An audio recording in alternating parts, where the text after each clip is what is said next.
Informasi selanjutnya, pemirsa anggota DPR RI Komisi 10 fraksi Partai Demokrat mengatakan revolusi tourism pada tahun 2020 harus diterapkan.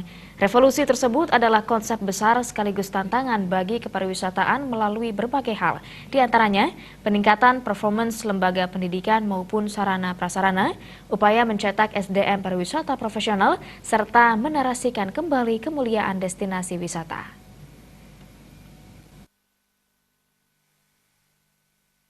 Hal tersebut diungkap Putu Supatmarudana yang juga menjabat Wasekjen DPP Partai Demokrat saat membuka dan sekaligus menjadi pembicara pelatihan dasar SDM Kepariwisataan, Pariwisata Ghost to Campus STP Nusa Dua Bali di kampus setempat. Menurutnya konsep revolusi tourism 2020 merupakan konsep besar yang ingin dibangun, sekaligus tantangan pada kepariwisataan melalui peningkatan performance lembaga pendidikan maupun sarana prasarana, menarasikan kembali kemuliaan destinasi wisata di Bali yang telah dilupakan. Padahal merupakan hal luar biasa serta memberdayakan masyarakat menjadi ikon utama subjek pariwisata. Hal tersebut perlu didukung bagaimana pariwisata Bali mengerti targeting yang jelas, seperti target yang dicanangkan yakni 20 juta wisatawan, serta diikuti quality serta diimbangi quantity tourism. Rudan mengingatkan anggaran harus lebih komprehensif diberikan kepada pariwisata, mengingat sektor ini merupakan penyumbang devisa terbesar.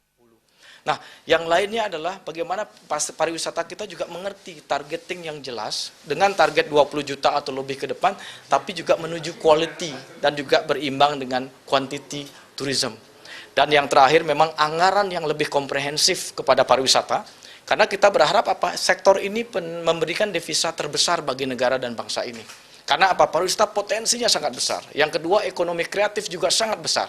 Sehingga revolusi tourism ini sangat penting juga dalam bentuk anggaran yang diberikan dari APBN. Sebagai wakil rakyat, Putu Supatmarudana menegaskan kesiapannya untuk mengawal hal tersebut melalui budgeting, controlling, dan legislasi secara berkelanjutan. Sementara terkait belum terupdate-nya sarana prasarana dan minimnya anggaran yang diperoleh STP Nusa Dua Bali, hanya 81 miliar yang jauh di bawah kampus lainnya di Indonesia, Wasekjen DPP Partai Demokrat ini menyatakan akan berjuang ke Bappenas, Kementerian Pariwisata, dan Kementerian Keuangan agar anggaran serta sarana prasarana STP Nusa Dua Bali sebagai sekolah tinggi pariwisata yang pertama dan utama di Indonesia dapat ditingkatkan. Sehingga pembangunan infrastruktur SDM kepariwisataan betul-betul maksimal, termasuk laboratorium maupun sarana yang dibutuhkan kampus. Hal ini sebagai wujud kepedulian pada SDM dan lembaga pendidikan di Bali. Kalau ini menjadi lokomotif devisa nomor satu, minimal ini anggarannya 1 triliun ke depan. Pertama untuk sarana prasarana dulu, hotelnya dibangun, dormitorinya untuk tadi mahasiswa dari luar negeri yang kita targetkan. Regulasinya harus juga dibuka, sehingga mahasiswa dari luar negeri yang tadinya kita mengekspor mahasiswa, kita mengimpor mahasiswa, devisanya tambah besar. Nah, ini yang kita ingin bangun. Nah, tentu yang lainnya adalah penataan kawasan sekolah tinggi pariwisata menjadi center of excellence di tingkat global.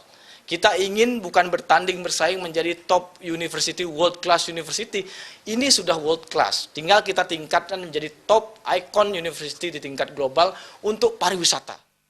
Ketua STP Nusa Dua Bali Dewa Gede Ngurah Biomantara selain menyampaikan apresiasi tinggi atas kehadiran anggota DPR RI Putu Supatmarudana, juga berterima kasih atas dukungan yang telah diberikan dalam upaya mewujudkan STP Nusa Dua Bali sebagai World Class Institute melalui penerapan kurikulum berstandar internasional. Nah, beliau juga sudah mencatat dengan baik. Ada beberapa poin yang ingin saya sampaikan itu adalah bagaimana menjadikan lembaga ini menjadi World Class Institute. Nah, beliau nampaknya sudah satu visi dengan kami dan sangat mendukung sekali, sehingga kami merasakan suatu anugerah lah. Pelatihan yang diselenggarakan Deputi Bidang Pengembangan Industri dan Kelembagaan Asisten Deputi Pengembangan SDM Pariwisata dan Hubungan Antar Lembaga Kemenpar Republik Indonesia ini menghadirkan pembicara Teguh Hartono, Koordinator Pengumpulan Bogor Eco Sustainable Tourism, dengan topik peluang tantangan pengembangan ekowisata dan pariwisata berkelanjutan saat ini dan masa mendatang. Indrawan Bali.